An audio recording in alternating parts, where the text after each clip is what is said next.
გავიდა დაახლოებით 700-მდე დელეგატის პროექტი მეორე ჯგუფის მიერ წარმოდგენილი.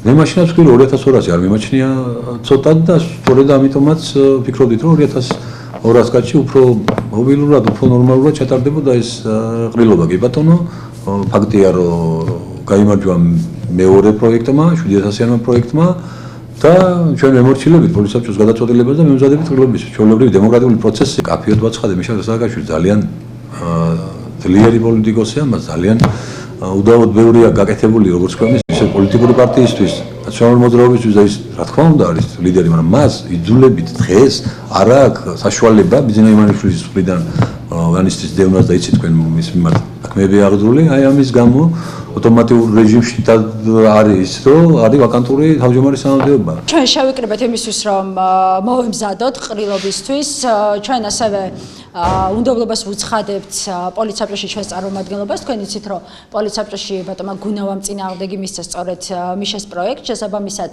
პარტიის წევრების ძალიან დიდი უმრავლესობა თვლის რომ ეს იყო არასწორი გადაწყვეტილება.